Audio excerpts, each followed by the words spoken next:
ইয়াস, finally আইফোনের সময় চলে আসলো। আইফোন 16 সিরিজের জন্য যারা অধীর আগ্রহে ওয়েট করে আছেন, এই ভিডিওটা তাদের জন্য। প্রতি বছর সেপ্টেম্বর মাসে আমরা ওয়েট করি কখন অ্যাপল তাদের নিউ জেনারেশনের স্মার্টফোন লঞ্চ করবে। লাস্ট ইয়ার আমরা পেয়েছিলাম 15 সিরিজ।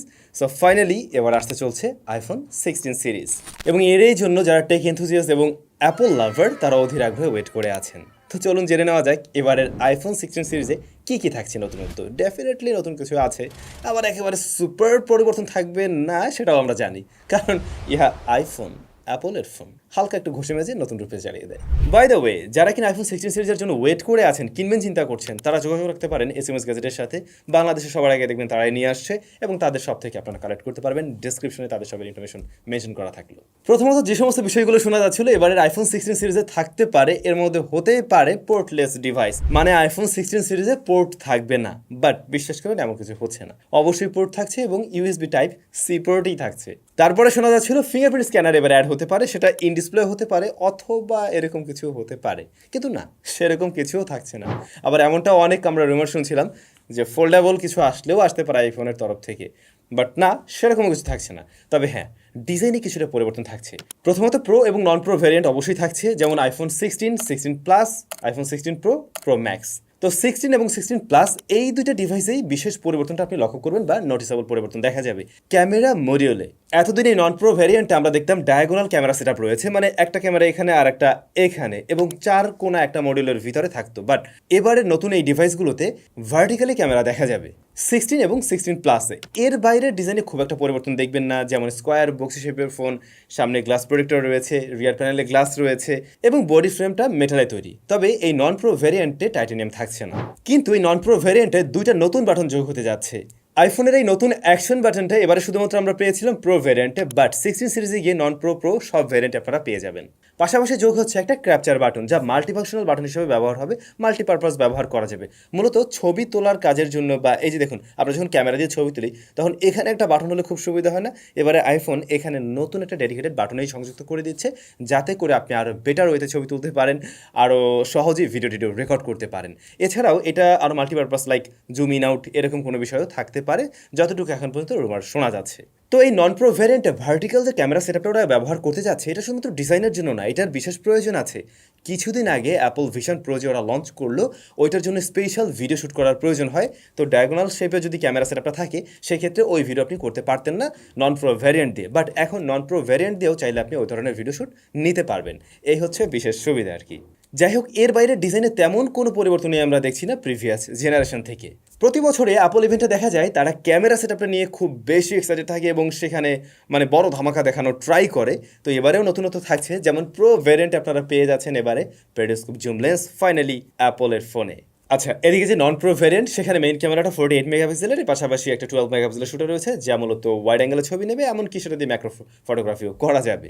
তবে pro variant, I mean pro এবং প্রো ম্যাক্স, এতে পাওয়া যাবে 48 প্লাস 48 প্লাস 12, এবং এখানে 5x অপটিক্যাল জুম পাওয়া যাবে পেরিস্কোপ জুম লেন্সের সাহায্যে। লাস্ট ইয়ারে কিন্তু আমরা আইফোন 15 প্রো ম্যাক্সে শুধু 5x জুমটা পেতাম, যেটা প্রো ভ্যারিয়েন্টে পাওয়া যাচ্ছিল না। এবারে কিন্তু প্রোতেও আপনারা সেই বিষয়টা পেয়ে যাচ্ছেন। এর পাশাপাশি ভিডিওতেও বেশ কিছু ইমপ্রুভমেন্ট পাওয়া যাবে এমনটা রুমার বলছে, এবং সিনেমেটিক ভিডিওতেও আরেকটু ইমপ্রুভমেন্ট আসবে প্রিভিয়াস জেনারেশন থেকে। তাহলে এসওসির কি অবস্থা পারফরমেন্স সেকশন? লাস্ট কয়েকটা জেনারেশনে আমরা দেখছিলাম অ্যাপল তাদের স্মার্টফোনগুলোর প্রো ভ্যারিয়েন্টে নতুন চিপ দিয়ে নিয়ে আসে, এবং নন প্রো ভ্যারিয়েন্টে প্রিভিয়াস জেনারেশনের ফ্ল্যাগশিপ যে চিপটা ছিল বা প্রো ভ্যারিয়েন্টে যেটা ছিল ওইটা দিয়ে তারা নিয়ে আসতো। বাট এবারে নতুনত্ব থাকবে, আই মিন A18 সিরিজের এসওসি থাকবে নন প্রো ভ্যারিয়েন্টে। A18 এসওসি, যা অবশ্যই নতুন এসওসি এবং ইনবিল্ট এআই, তার মানে আপনারা এআই এর ফিচারে ব্যবহার করতে পারবেন। ওরা যদি প্রিভিয়াস জেনারেশন A17 দিয়ে তাদের নন প্রো ভ্যারিয়েন্ট নিয়ে আসতো, তাহলে কিন্তু এআই এর যুগে পা দিতে পারতো না নন প্রো ভ্যারিয়েন্টগুলো। তবে প্রো ভ্যারিয়েন্টে আমরা A18 প্রো এসওসি পেয়ে যাচ্ছি, যেটা আর একটু পাওয়ারফুল হবে অবশ্যই, এবং এখানেও এআই থাকছে। এছাড়াও বিভিন্ন লিগ বলছে নন প্রো ভ্যারিয়েন্টে এবারে র্যাম আরও 2 GB বেশি পাওয়া যাবে। আগে পাওয়া যেত কত, 6 GB, এবারে আপনারা পেতে যাচ্ছেন 8 GB। সুতরাং বলতে পারেন একদম লেটেস্ট অ্যান্ড পাওয়ারফুল এসওসি থাকছে এবারে 16 সিরিজের প্রত্যেকটা স্মার্টফোনেই। এবার আসছি ডিসপ্লেতে। ডিসপ্লে তো এবার একটা বড়সড় পরিবর্তন থাকতে যাচ্ছে আইফোনের নতুন ফোনগুলোতে, যেমন এবারে ওরা ব্যবহার করতে যাচ্ছে M14 OLED প্যানেল, রুমারগুলো এমনটাই বলছে। অন্যদিকে সাইজের ক্ষেত্রেও আমরা একটু পরিবর্তন লক্ষ্য করব, যেমন 16 প্রো এবারে পাওয়া যাবে 6.3 ইঞ্চ সাইজে, যেখানে লাস্ট ইয়ারে মানে 15 প্রোতে ছিল 6.1 ইঞ্চ, আর প্রো ম্যাক্স সেটার এবারে সাইজ থাকবে 6.9 ইঞ্চ, যেখানে লাস্ট ইয়ারে ছিল বা 15 প্রো ম্যাক্স আমার হাতে যেটা রয়েছে এটা ছিল 6.7 ইঞ্চ। তার মানে ফোনটা এবার আরেকটু লম্বাটে হতে যাচ্ছে, যদিও এমনটাও শোনা যাচ্ছে যে ওদের চিন বেজেল আরও ন্যারো করা হবে। যদি ন্যারো করে দেওয়া হয় তাহলে ডিসপ্লে এরিয়া কিন্তু এমনিতেই আরেকটু বড় হয়ে যায়। তারপরে আমার মনে হয় হালকা কিঞ্চিত ডিভাইসকেও বড় করতে হচ্ছে আর কি। তবে নন প্রো ভ্যারিয়েন্ট 6.1 এবং 6.7ই থাকছে। শোনা যাচ্ছে এই M14 OLED প্যানেল ব্যবহার করার ফলে আইফোনের নতুন এই ডিসপ্লেগুলোর লাইফ স্প্যান টাইম আরও বেড়ে যাবে এবং ব্রাইটনেসও প্রিভিয়াস জেনারেশন থেকে আরও কিছুটা বেশি পাওয়া যাবে। তবে এই যে হাই রিফ্রেশারের যে ব্যাপারটা, যেটা নন প্রো ভ্যারিয়েন্টে আমরা আগে দেখতাম না, সে ব্যাপারটা এখনও ক্লিয়ার না। বিভিন্ন লিগ বলছে এবারেও আপনারা হয়তো নন প্রো ভ্যারিয়েন্টে হাই রিফ্রেশার নাও পেতে পারেন। যদি তেমনটা হয় সত্যি এটা মোটেও কোনো ভালো কিছু হবে না। তবে প্রো ভ্যারিয়েন্টে অবশ্যই 120 হার্টজ পাওয়া যাবে। ব্যাটারির বেলায় এসে ব্যাটারিতেও নাকি এবার একটু বাড়বে এবং চার্জারটা বড় হতে যাচ্ছে ফাইনালি। এবার এটা 40 ওয়াট পর্যন্ত সাপোর্ট নেবে, হয়তো প্রো এবং প্রো ম্যাক্স এই ধরনের ভ্যারিয়েন্টগুলো। তো মোটামুটি যতটুকু বোঝা যায় আইফোন 16 সিরিজ এরকম কিছুই নিয়ে আসতে যাচ্ছে। এখন অনেকে একটু কনফিউজড, আসলে এখন পর্যন্ত তো শিওর না, সব কিছু রিউমার সব কিছুই হয়তো আমরা বিভিন্ন লিক থেকে জানতে পারছি। আদৌ কি এমন কিছু থাকবে নাকি আরও বড় রকমের কোনো চেঞ্জেস থাকতে পারে? তবে সত্যি বলতে কি, এখনকার দিনে দাঁড়িয়ে দেখবেন অ্যাপলের এই ডিভাইস আসার আগে বা স্যামসাংয়ের নতুন ডিভাইস আসার আগে মোটামুটি যে ধরনের লিক রুমারগুলো থাকে 99%ই মিলে যায়। সেই হিসাবে ধরে নেওয়া যায় এবারের নতুন ডিভাইসগুলোতে এমন কিছু আপনারা দেখতে যাচ্ছেন। এখন ফাইনালি একটা প্রশ্ন থাকে, দামে কি বাড়বে? দামটা কেমন হতে পারে? যতটুকু ধারণা করছি বা লিক রুমার বলেন না কেন, সবাই যেটা বলছে হয়তো প্রো ভেরিয়েন্ট যেটা ছিল প্রো, এইটার দাম কিছুটা বাড়তে পারে এবং প্রো ম্যাক্স বা অন্যান্য ভেরিয়েন্টগুলো এগুলোর ক্ষেত্রে খুব আহামরি নাও বাড়তে পারে বা সিমিলারিটিস থাকতে পারে আর কি। দেখা যাক, আর তো অল্প কিছুদিনের অপেক্ষা। যারা এই মুহূর্তে কিনা আইফোন 15 সিরিজের ডিভাইস কেনার চিন্তা ভাবনা করছিলেন, আমি বলবো এখন আর না কিনে ওয়েট করুন, সেটাই বরং ভালো।